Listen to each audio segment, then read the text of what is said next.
Kenapa manusia lebih mulia dari malaikat? Malaikat gak dikasih hawa nafsu, manusia dikasih hawa nafsu. Jadi ternyata pada asalnya hawa nafsu itu netral. Disebut baik, kadang-kadang memang ajak keburukan.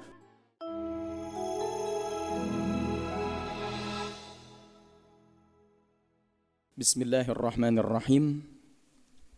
Assalamualaikum warahmatullahi wabarakatuh.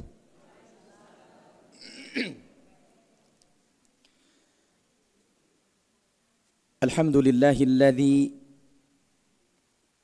anzala as-sakinata fi qulubil mu'minin liyazdadu imanan ma'a imanihim. Ashhadu an la ilaha illallah wahdahu la syarika lah wa ashhadu anna Muhammadan abduhu wa rasuluhu la nabiyya ba'dah. Allahumma salli wa sallim wa barik wa an'im ala sayyidina Muhammadin wa ala alihi wa sahbihi ajma'in. Subhanaka la ilma lana illa ma 'allamtana innaka antal alimul hakim. Allahumma inna nas'aluka ilman nafi'an wa rizqan tayyiban wa 'amalan salihan mutaqabbala. Allahumma aghnina bil ilmi wa zayyina bil hilmi wa akrimna bit taqwa wa jammilna bil afiyah. Asbahna ala fitratil Islam wa kalimatil ikhlas wa ala dini nabiyyina Muhammadin sallallahu alaihi wasallam wa ala millati abina Ibrahim hanifa wa ma kana minal musyrikin, amma ba'du. Kabarnya sehat semuanya? Masih semangat puasanya? Alhamdulillah. Puji syukur marilah kita panjatkan kepada Allah Subhanahu wa taala yang masih memberikan kita berbagai macam kenikmatan, terutama nikmat iman, nikmat Islam, juga nikmat kesehatan dan nikmat kesempatan. Salawat dan salam semoga terlimpah curah kepada baginda kita, suri tauladan terbaik sepanjang kehidupan, yakni habibana wa nabiyana Muhammad sallallahu alaihi wasallam, kepada keluarganya, para sahabatnya, dan semoga sampai kepada kita selaku umat pengamal sunnahnya, amin ya rabbal alamin. Hadirin jamaah sekalian yang dimuliakan Allah, alhamdulillah di pagi hari ini kembali kita bisa bertatap muka untuk sama-sama belajar.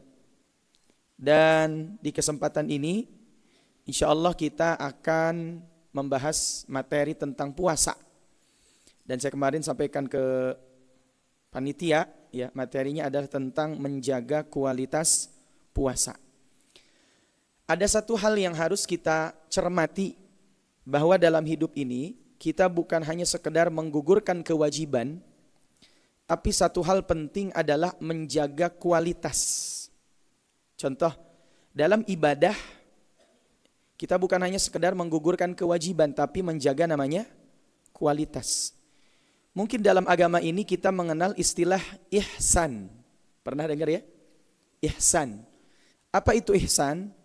Definisi yang disampaikan oleh Nabi, yang disebut ihsan itu an ta'budallaha ka'annaka tarahu fa in lam takun tarahu fa innahu yaraka.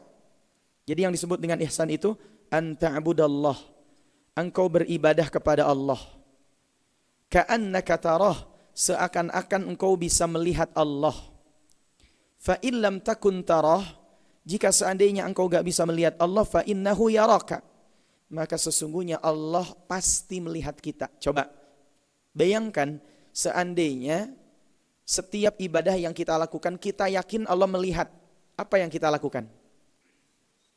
Pasti memperbaiki kualitas ibadah. Beginilah, kita kerja nih. Ternyata pas kita kerja tuh ditongkrongin sama atasan. Kira-kira kerjanya asal-asalan apa kerjanya semangat, antusias? Pasti antusias. Kita punya di rumah nih ada tukang bangunan, Bu. Ya, kita tongkrongin, liatin kerjaannya. Kira-kira itu tukang bangunan ketika dia bangun rumah kita, kerjanya antusias, semangat, atau malas-malesan? Semangat. Begitulah kalau kita ibadah dilihat oleh siapa?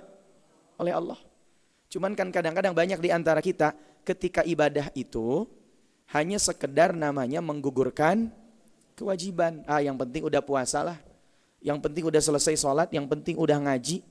Adapun udah ngaji selesainya wallahu alam bisawab, itu urusan nanti. Kan begitu ya. Padahal satu hal yang perlu dijaga di dalam diri umat ini, dalam diri kita khususnya, adalah menjaga yang namanya kualitas ibadah, kualitas amal. Bahkan Allah itu kan di dalam hadis disebutkan, innallaha, dalam hadis disebutkan, innallaha, ya sesungguhnya Allah itu, salah satu ahabbul a'mal, hadisnya begitu. Ahabbul a'mali, amal yang paling dicintai ilallah, oleh Allah, adwamuha, adalah amalan yang dikerjakan secara dawam, adalah amalan yang dikerjakan secara terus menerus, wa in qalla, walaupun bisa jadi hanya sedikit. Nah kadang kita lupa ketika berpuasa itu hanya sekedar, ada orang puasa itu dalam tanda petik dia berpikir ini rutinitas tahunan. Kenapa puasa? Orang lain puasa masa saya enggak? Orang lain Ramadan riuh rame masa saya enggak? Padahal 14 abad yang lalu Nabi Muhammad SAW menyampaikan, man shoma ramadhana imanan, siapa yang berpuasa Ramadan karena iman. Tuh lihat. Jadi kalau maksud puasa Ramadan karena iman itu bermakna kita berusaha untuk memperbaiki kualitas puasa kita. Wahtisaban, bukan hanya iman, tapi juga ihtisab. Ihtisab artinya berharap, menginginkan sesuatu berupa pahala, keridhaan yang datang dari Allah.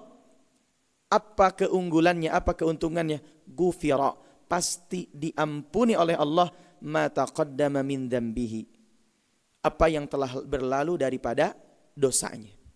Nah maka dalam ibadah hal apapun bukan hanya sekedar ngejar banyaknya, bukan. Tapi harus ngejar apa? Kualitas. Ya, kualitas. Bukan hanya kuantitasnya, tapi mengejar namanya kualitas. Ramadan ini harus berkualitas. Jangan sampai Ramadan sama selain Ramadan sama. Atau bahkan mohon maaf, Ramadan lebih parah. Contoh lebih parahnya apa? Jam tidur kita nambah. Ada gak Ramadan yang jam tidurnya nambah? Nambah apa berkurang? Halo? Kayaknya nambah ya. Ini Pak, kita kalau libur selain Ramadan gak tidur lagi kan? Betul gak? Kalau libur bulan Ramadan tidur lagi gak? Jujur. Tidur lagi kadang-kadang. Ditanya kenapa tidur terus? Jawab pakai hadis, naumus shaimi ibadah. Tidurnya orang puasa adalah ibadah.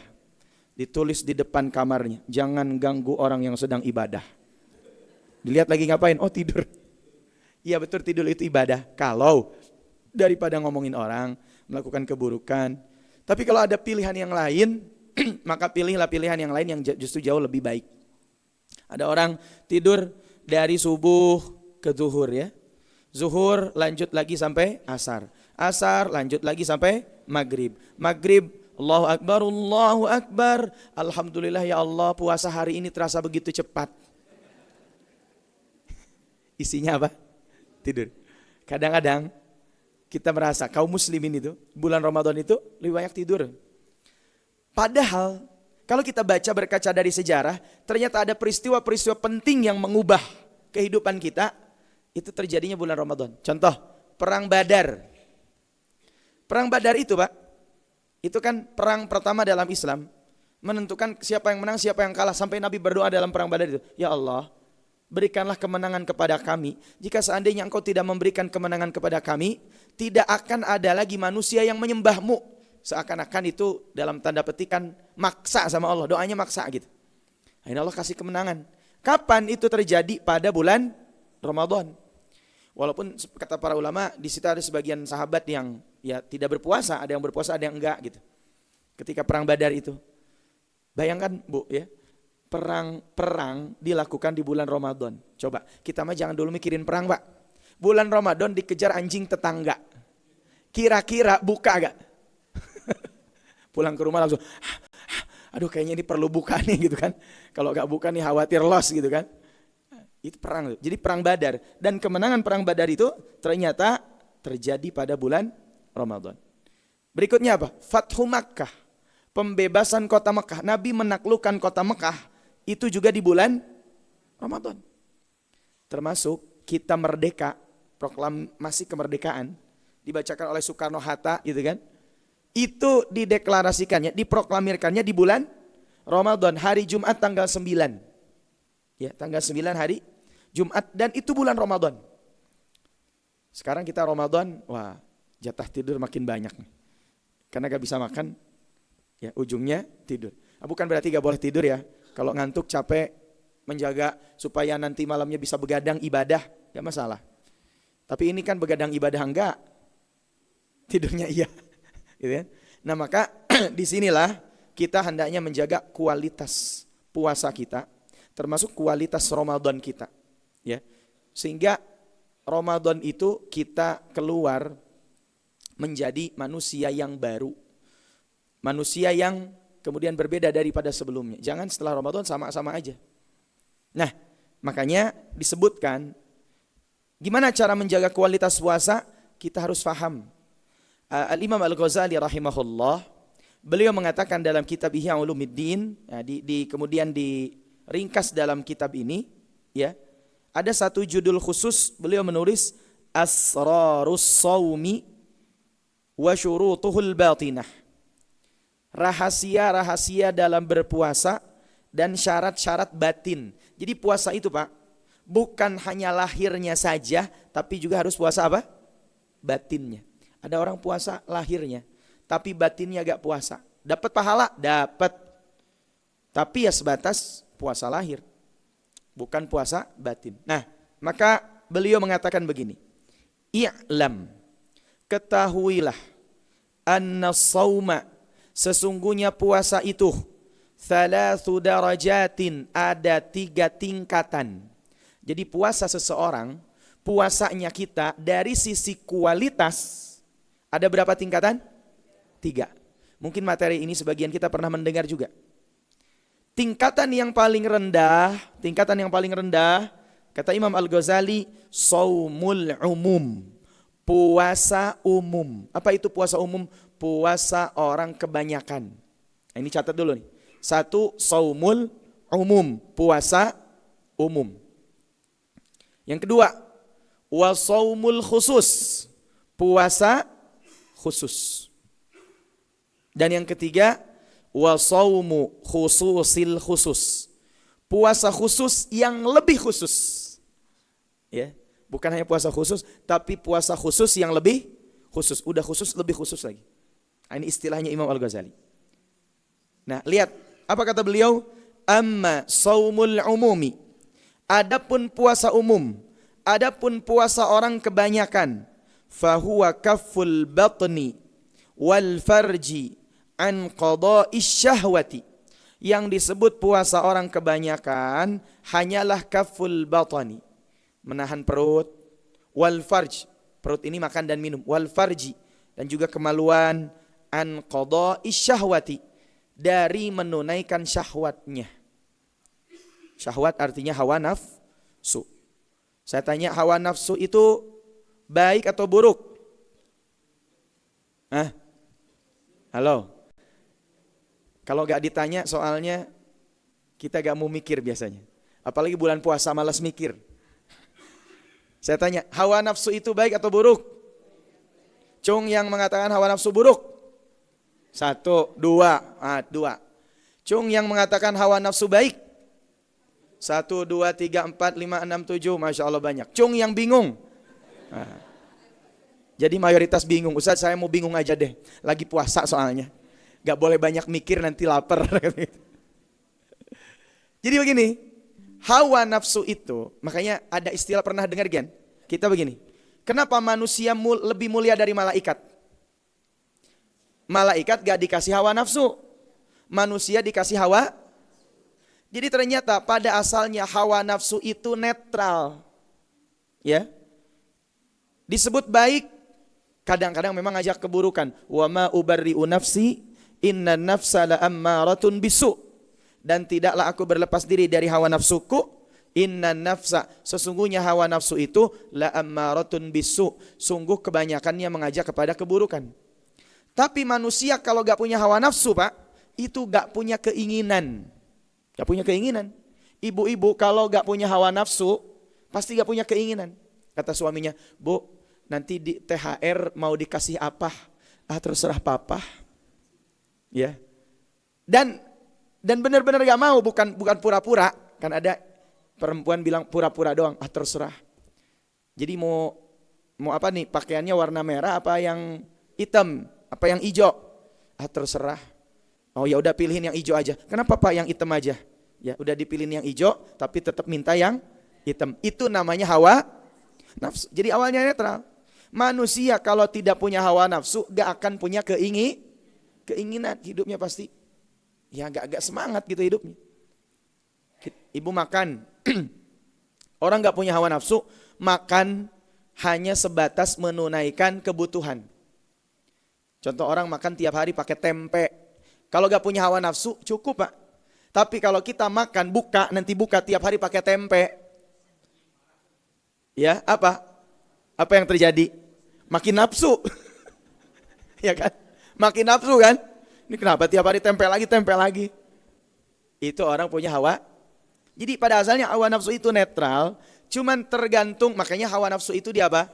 Karena liar, maka hawa nafsu bukan dihilangkan, tapi dikendalikan. Kalau dalam dunia, saya dulu belajar fisika ya, kalau Ibu pernah tahu ada yang namanya energi. Energi itu bisa dihilangkan nggak? Nggak bisa. Tapi bisa dirubah ya kan? Dari energi panas jadi energi gerak misalkan. Saya lupa lagi, kurang lebih begitu. Begitupun hawa nafsu. Hawa nafsu itu gak bisa kita, saya mau Ustaz, gak pengen punya hawa nafsu, bahaya. Laki-laki suka dengan perempuan, perempuan suka dengan laki-laki, itu karena ada hawa nafsu. Dan itu fitrah. Kalau gak punya hawa nafsu, punya anak lagi, mau nikah gak mau. Mau kerja gak mau. Kahayang intinya. Jadi jelema nu kahayang, seakan-akan dia tidak punya hawa nafsu. Makanya gini, para ulama mengatakan, ada 3 pasukan hawa nafsu tuh. 1, pasukan hawa nafsu itu yang pertama namanya malas. Malas itu kadang-kadang bawaannya, hawa nafsu itu pengennya malas-malesan. Coba jam segini kan, males kita ngaji, ngapain ngaji, lagi lapar, capek, ya. Ngapain ngaji, enaknya tidur atuh, sampai duhur, malas deh. Yang kedua, keinginan, tentu keinginan yang berlebihan. Bukan berarti gak boleh punya keinginan, tapi kalau sudah berlebihan, itu berarti hawa nafsu. Yang ketiga, kecintaan, cinta yang berlebihan. Kalau masih proporsional, itu gak masalah. Nah puasa, itu latihan untuk mengendalikan, bukan untuk menghilangkan, tapi mengendalikan namanya hawa nafsu. Karena kalau hawa nafsu tidak bisa dikendalikan, kitalah yang akan dikendalikan oleh hawa nafsu. Nah, ada puasa orang yang namanya puasa umum. Apa itu puasa umum? Hanya kaful batan, menahan perut, wal farj, dan juga kemaluannya an qadha'i syahwah, dari menunaikan syahwatnya. Apa syahwatnya perut? Pengen makan. Apa syahwatnya kemaluan? Ya mohon maaf, yang sudah menikah, hubungan suami istri dan seterusnya, kan begitu. Nah orang yang puasa umum, dia hanya begitu aja, gak makan, gak minum, selesai. Tapi punten, ngomongin orang bisa jadi masih lanjut, ngegosip lanjut, ya. Terus bilangnya gini, ini mah kita lagi puasa bukan ngomongin orang ya. Bu, ada info penting nih, tetangga kita, ini mah bukan ngomongin orang ya. Jadi kalau bilang bukan ngomongin orang, sebetulnya apa? Ngomongin orang. Nah, dan memang kebanyakan orang puasanya di tingkat ini. Di tingkat, bahkan ada yang, mungkin hari ini ada yang lebih parah. Kalau Imam Al-Ghazali menyebut 3 tingkatan, saum umum, saum khusus, saum khususil khusus, hari ini ada yang lebih parah. Apa? Mereka yang kuat berpuasa tapi gak puasa. Ada gak? Ada. Oh, anak sekarang bilangnya mokel katanya. Mokel itu gak tuh bahasa apa tuh? Hah? Bahasa gaul ya. Jadi dia agak puasa, itu lebih parah lagi. Nah ini. Jadi ternyata kebanyakan orang puasanya pada kualitas menahan perut, menahan kemaluan dari menunaikan syahwatnya. Dan ini kan bukan dihilangkan, tapi dikendalikan. Karena kalau setelah maghrib, semua ini boleh. Udah maghrib, makan boleh, minum boleh, hubungan suami istri boleh? Boleh. Makanya kan yang paling senang buat orang yang berpuasa itu kata hadis Nabi kalau datangnya waktu berbuka. Ya kan? Lis-shaimi farhatan. Buat orang yang berpuasa ada dua kesenangan. Buat orang yang berpuasa ada dua kebahagiaan. Apa dua kesenangan dan dua kebahagiaan itu? Yang pertama, farhatun inda iftarihi. Satu, senang, bahagia kalau buka. Makanya kan semua kita itu pasti merindukan azan maghrib. Betul gak? Apa mau azan maghrib sekarang, Pak? Saya pernah baca berita dulu. Ada seorang kakek sampai sore menunggu azan maghrib. Gak kunjung azan katanya. Akhirnya beliau azan sendiri. Ya kalau sudah masuk waktu ya gak masalah. Ya. Kadang-kadang kan, kenapa orang merindukan azan maghrib? Sebab ketika waktu buka itu kita senang, fitrah itu. Dari subuh sampai maghrib gak makan, maka ketika masuk waktu maghrib, Masya Allah bahagia. Nemu air putih aja senang. Minum pakai air putih itu senang. Memang sunnahnya buka ini, kalau bisa pakai kurma rutob. Kurma muda. Kalau gak ada rutob, pakai air putih. Ustadz, bukannya ada sunnahnya berbukalah dengan yang manis. Wallahu alam, sependek yang saya tahu tidak ada hadis yang mengatakan berbuka dengan yang manis. Kalimat berbuka dengan yang manis itu iklan, Pak. Coba buka. Itu iklan, gak ada dalam hadis. Jadi yang ada tuh di hadis berbukalah dengan kurma. Karena kebetulan kurma manis, iklannya tuh agak-agak ini gitu kan. Berbukalah dengan yang manis. Sependek yang saya tahu. Sependek yang saya tahu itu gak ada hadis berbuka dengan yang manis, gak ada. Ya, berarti kalau kita bilang tiap hari berbukalah dengan yang manis, kita tuh korban iklan. Ya iklan tertentu lah gitu. Makanya bahkan dikatakan begini katanya. Saya pernah dengar.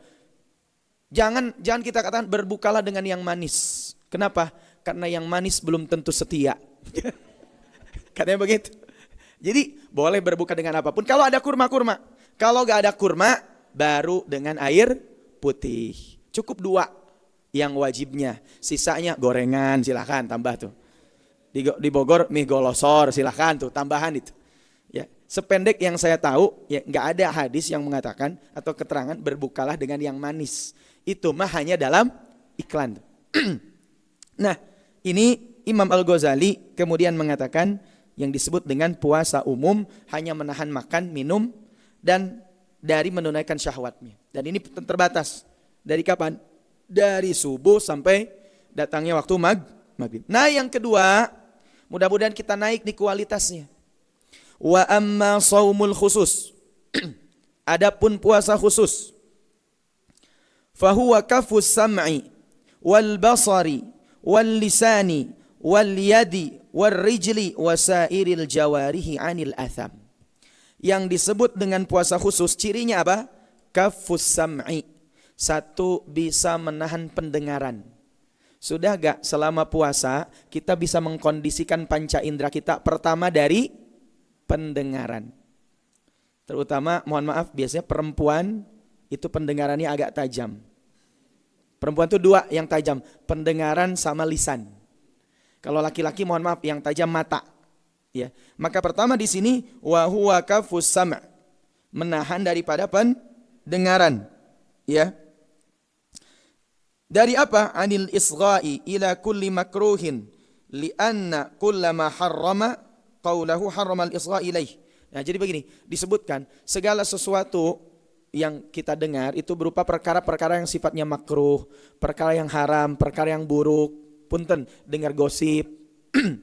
Mohon maaf ya, kalau kita dengar keburukan orang, kayaknya nyebarnya cepat. Beda dengan dengar kebaikan. Kebaikan itu kadang-kadang sulit nyebarnya. Maka hati-hati dengan apa? Pendengaran. Hendaknya kita menjadi orang yang mampu untuk menjaga pendengaran dengan baik. Ya, makanya dalam hadis begini. Min husni islamil mar'i, di antara tanda baiknya keislaman seseorang itu tarkuhu ma la ya'nihi. Dia ninggalin apa-apa yang tidak bermanfaat, termasuk mendengarkan sesuatu yang enggak baik. Nah, ini ciri puasa khusus. Dia bisa mengkondisikan, mengendalikan yang namanya telinganya, pendengarannya. Dan yang kedua, wal basari, bisa mengendalikan matanya, penglihatannya. Ya. Nah, tentang basari ini Nabi pernah mengatakan dari perkara apa? Dari perkara yang yadhummu, yang apa istilahnya, terhina, wa yakrahu, dan dibenci, dan segala sesuatu yang bisa menyibukkan hati serta melalaikan dari zikir kepada Allah, sebagaimana Nabi sampaikan dalam hadis, an-nadharah, an-nadharatu, penglihatan itu, sahmun masmumun min sihami iblis, investasi yang beracun, ya, atau sesuatu yang bisa tertanam dalam hati daripada panah-panahnya iblis, panah yang ada berupa panah-panahnya iblis. Faman tarakaha khaufan minallahi, ya, siapa yang bisa menjaga pandangannya karena takut kepada Allah, atahullahu azza wa jalla, Allah akan memberikan kepadanya keimanan, yajidu halawatahu fi qalbih, yang dia akan menemukan rasa imannya dalam hatinya. Ini pandangan. Ya, bulan puasa harus pandai menjaga apa? Penglihatan, menjaga mata. Jadi kata Imam Al-Ghazali, yang namanya menjaga kualitas puasa, ya, tingkatannya bukan hanya sekedar dari makan dan minum, tapi juga dari perkara-perkara yang bersifat anggota badan. Ya, mata, ya, kita berusaha untuk menjaga mata dari penglihatan-penglihatan yang diharamkan oleh Allah. Taib. Berikutnya, wal lisan, juga bisa menjaga lisan dari perkataan buruk. Ada hadis Nabi SAW, kata Nabi, man lam yada' qaulaz zuri, siapa yang tidak bisa meninggalkan ucapan yang sia-sia, ucapan buruk, sia-sia, wal amala bihi, bahkan dia melakukan ucapan itu, siapa yang enggak bisa ninggalin perbuatan buruk, sia-sia, dan seterusnya, falaisa lillahi hajah, maka enggak ada kebutuhan buat Allah, enggak ada nilainya di sisi Allah, an yada'a ta'amahu wa syarabah, kalau orang itu cuma ninggalin makan dan minum. Jadi kalau orang cuma ninggalin makan dan minum doang, enggak bisa ninggalin ucapan yang sia-sia. Ucapan sia-sia itu apa, Ustaz? Bohong, fitnah, ghibah, adu domba, pokoknya segala keburukan dari lisan kita. Maka kata Nabi, falaisa lillahi hajah, gak ada kebutuhan, gak ada nilai di sisi Allah, an yada'a ta'amahu wa syarabah, orang ini ninggalin makan dan minum. Makanya kan prinsipnya dalam Islam menjaga lisan itu, dalam hadis disebutkan, man kana yu'minu billahi wal yaumil akhir, siapa yang beriman kepada Allah dan hari akhir, rumusnya falyaqul khairan, berkata baik, au liyasmut, atau diam. Sekarang kan tanyaannya begini, Ustaz, standar perkataan baik itu apa? Kan kata Nabi berkata baik. Pertanyaannya sekarang, perkataan baik itu tandanya apa? Indikator perkataan baik itu 3, Bu. Jadi kalau ada 3 ini, insya Allah perkataan kita baik. 1, benar. Maksud benar di sini jujur. Maksud bersenar di sini tidak menambah atau mengurangi informasi. Makanya disebutkan dalam hadis, inna sidqa yahdi ilal birri, sesungguhnya, ya, kejujuran itu akan menunjukkan kepada kebaikan. Wa innal birra yahdi ilal jannah, dan sesungguhnya kebaikan itu akan menunjukkan ke surga. Wa innar rajul, ada seorang laki-laki, la ya'malu bisidqi, senantiasa berbuat jujur, hatta yuktaba indallahi siddiqan, sampai dicatat, ditulis di sisi Allah termasuk orang-orang yang jujur. Kira-kira puasa berat gak kalau jujur? Ibu dikasih belanja 200.000 hari ini, besok ditanya suami, ya, Bu, belanja yang kemarin dikasih masih ada apa enggak?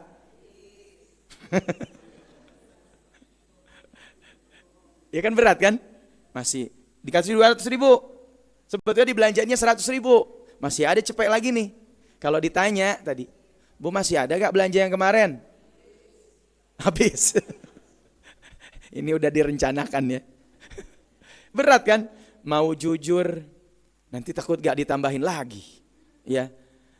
Mau mau jujur takut gak ditambahin lagi, ya. Tapi kalau gak jujur dosa, ya. Akhirnya milih begini, kan dosa sama Allah bisa tobat. Kalaupun sekarang bohong, tinggal tobat aja sama Allah, ya. Akhirnya sama suami bilangnya habis. Berat kan kadang-kadang jujur itu? Ya, padahal itu baru ringan tuh. Jujur yang sifatnya ringan. Iya kan? Jadi makanya kejujuran itu, kenapa banyak orang Ustaz yang bohong? Kenapa banyak orang yang dusta, menipu? Mohon maaf, karena kadang-kadang dalam beberapa kondisi kejujuran itu kadang-kadang berat. Nah, dan standar perkataan baik itu disebutkan kata para ulama, standar pertama adalah jujur. Standar pertama adalah benar, tidak mengurangi dan tidak menambah informasi. Ya, itu namanya jujur, benar. Dan hari ini kan namanya kejujuran tuh mahal gak? Mahal kejujuran tuh. Ya. Nah ini yang pertama tuh. Jadi standar perkataan baik adalah perkataan yang jujur, benar. Yang kedua, perkataan yang baik itu adalah perkataan yang bermanfaat. Makanya sebelum bicara harus berpikir dulu, ini saya ngomong manfaat gak? Ada manfaatnya gak? Kalau gak ada manfaatnya, ya mending gak usah. Ya, manfaat. Ini apa manfaatnya? Saya memberikan inspirasi, memberikan ilmu, memberikan nasihat, itu kan manfaat. Tapi kalau cuman ya ngobrol-ngobrol aja tanpa dilihat ada manfaatnya, ya jadi standar yang kedua adalah bermanfaat. Tadi min husni islamil mar'i tarkuhu ma la ya'nihi. Di antara tanda baiknya keislaman seseorang, dia selalu berusaha meninggalkan apa-apa yang tidak bermanfaat. Nah berikutnya, ciri perkataan yang baik itu yang ketiga, ya, jujur, manfaat. Yang ketiga, berusaha tidak menyakiti. Perkataan kita jangan sampai menyakiti orang lain. Ya, al-muslimu man salimal muslimuna min lisanihi wa yadihi. Seorang muslim adalah yang bisa menyelamatkan saudara muslim lainnya dari kejahatan lisannya dan juga dari kejahatan apa? Tangannya, perbuatannya, perilakunya. Nah, maka hati-hati dengan lisan. Satu, pendengaran. Dua, apa? Penglihatan. Yang ketiga, lisan. Berkatalah baik. Tiga tadi standarnya. Benar, manfaat, tidak menyakiti. Kalau tiga-tiganya gak ada, maka kata Nabi, awliyasmut. Kalau bisa diam aja. Tapi bukan diam-diam baik ya. Kalau ketemu orang kata Ustaz, diam aja lah, gak usah ngomong. Bukan. Ini mau ngobrol. Kalau ngobrol. Nah itu ya. Termasuk menjaga ya ar-rijl, yad war-rijl, al-jawarih, seluruh anggota badan dari anil atham, dari perbuatan dosa. Ya. Nah, ini ciri puasa khusus. Bahkan bukan hanya itu, ciri puasa khusus adalah an la yastakthira minat ta'amil halali waqtal iftari bihaitsu yamtali'u jawfahu famman min wi'ai abghad ila Allah azza wajal. Nah, jadi apa tuh?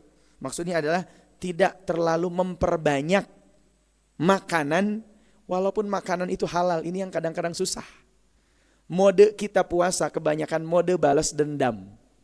Karena dari subuh gak bisa makan, pas buka puasa apa? Wah, luar biasa. Makanya sekarang tiap sore orang ribut cari takjil. Semuanya dibeli. Ada es buah dibeli. Ada kurma, oh jelas udah nyetok di rumah. Gorengan, menu wajib. Apalagi mie golosor. Tukang sayur kalau bukan bulan Ramadan gak jualan mie golosor. Bulan Ramadan datang jualan apa? Mie golosor. Ya. Pokoknya semuanya ada tuh. Nah, ini namanya memperbanyak makanan walaupun halal. Ustaz kan halal, betul halal. Tapi kalau puasa kita pengen naik kualitasnya, ini bukan haram ya. Bukan berarti Ustaz, berarti gak boleh dong banyak-banyak makan. Boleh. Cuman kalau mau naikin kualitas puasa, ternyata berbuka itu tadi sederhana, pada asal sederhana. Ustaz, ada air putih dong ya, air putih. Tapi nanti gak kuat, lemes. Ya kalau lemes baru tambahin gorengan. Ya. Hah? Gorengan gak tuh kan secara apa, kesehatan kalau kebanyakan kan gak bagus juga ya. Ya kolesterol dan seterusnya lah. Nah, dan ternyata sampai disebutkan di sini, sampai mulut kita ya dipenuhi oleh makanan tersebut. Maka disebutkan di sini, wa kaifa yustafadu minas shaum. Ya, bagaimana kita akan mengambil manfaat dari puasa itu bisa mengalahkan musuh. Jangankan kita mengalahkan musuh, kalau puasa kita seperti itu, mengalahkan diri sendiri aja gak mampu. Kemarin saya ke Sukabumi, dampingi saya dari Palestina sebagai penerjemah.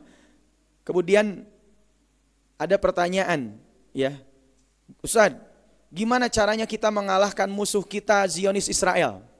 Jawaban beliau begini, ya, pertama kalau engkau mau mengalahkan Zionis Israel, pertama yang harus dilakukan adalah, ya, taklukkan dulu diri sendiri.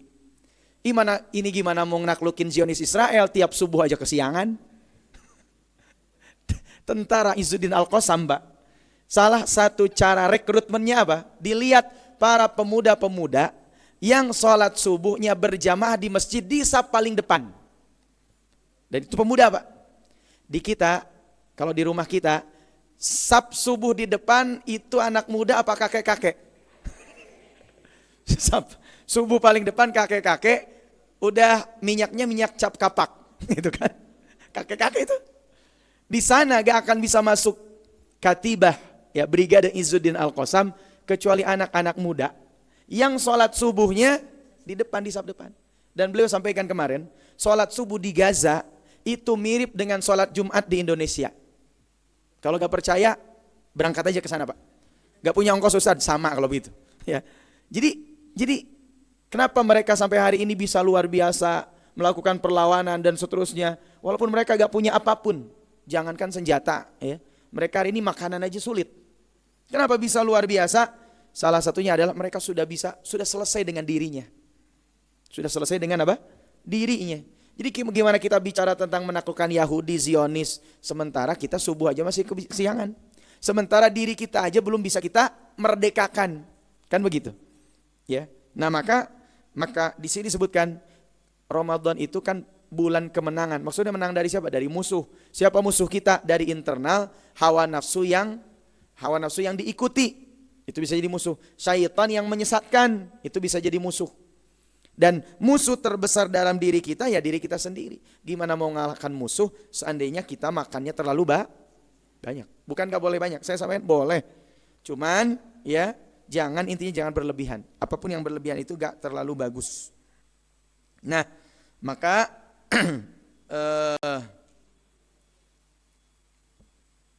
sampai disebutkan di sini ada sebagian adat, budaya, tradisi, makanan-makanan yang tidak dimakan sebetulnya di luar bulan Ramadan, tapi di bulan Ramadan itu makanan yang dimakan disediakan.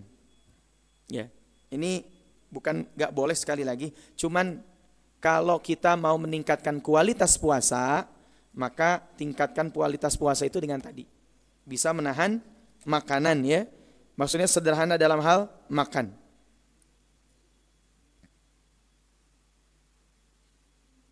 Yang ke berapa sekarang tandanya? Berapa? Tanda saum khusus. Sini gak ada nomornya. Yang berikutnya, hendaknya hatinya selalu terikat, hati orang yang puasa khusus itu terikat bainal khaufi war roja, antara harapan, antara kekhawatiran dengan harapan. Khawatir apa? Pernah gak kita khawatir, ya Allah, jangan-jangan khawatir saya puasanya gak diterima. Itu menjaga kekhawatiran seperti itu bagus. War roja, tapi di sisi lain juga kita punya harapan.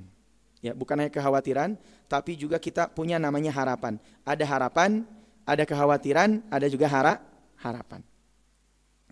Nah, itu ciri puasa yang disebut oleh Imam Al-Ghazali sebagai puasa khusus. Nah, yang ketiga, baru ini paling berat nih.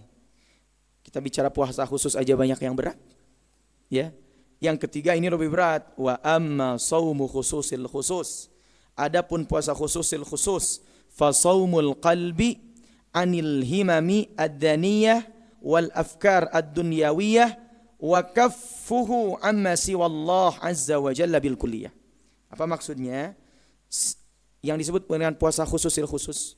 Kalau puasa gini, puasa umum itu puasa fisik.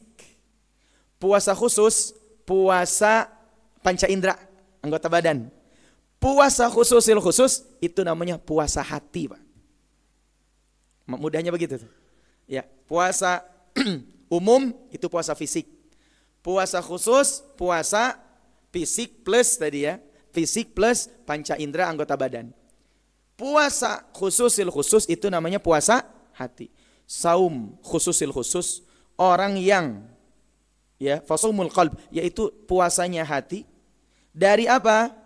Dari kegalauan duniawi, kegalauan dan pikiran duniawi, dan mencukupkan segala sesuatu itu hanya dengan Allah, tidak dengan yang lain. Berat gak? Lebih berat.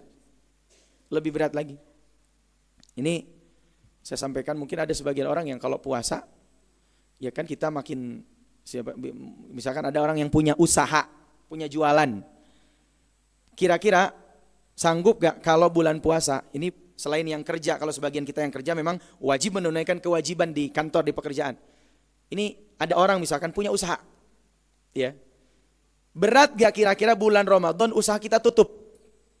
Jualan baju, oh full sebulan penuh, Ramadan mas saya mau tutup, berat gak? Berat. Kenapa berat?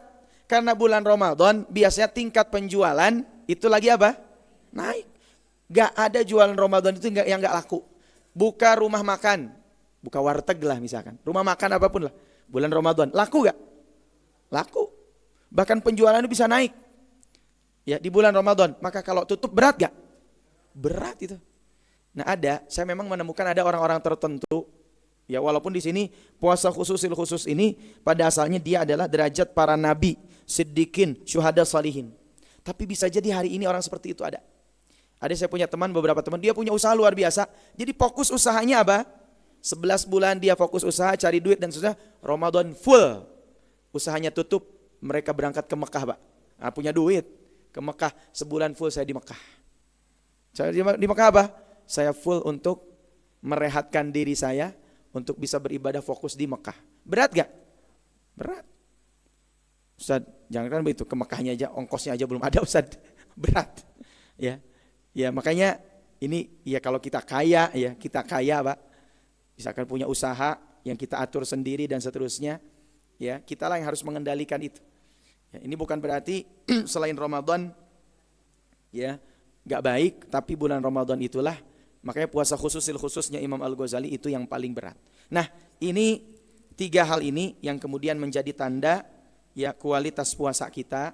Maka mudah-mudahan ya puasa kita bukan hanya sekedar menggugurkan kewajiban, tapi menjadi sebuah kenikmatan, menjadi sebuah kesenangan, menjadi sebuah kebahagiaan buat kita. Sehingga kita puasa ini bukan hanya sekedar menggugurkan kewajiban, tapi semata-mata puasa ini juga mempuasakan anggota badan kita, panca indera kita, termasuk hati kita ya, dari perbuatan-perbuatan dosa yang melalaikan diri dari selain Allah Subhanahu wa taala. Mungkin itu yang bisa disampaikan di kesempatan pagi hari ini. Sudah jam 8 lebih 25 menit, ya kurang dan lebihnya mohon maaf. Saya kembalikan ke pengatur acara. Hadanallahu wa iyyakum ajmain. Assalamualaikum warahmatullahi wabarakatuh.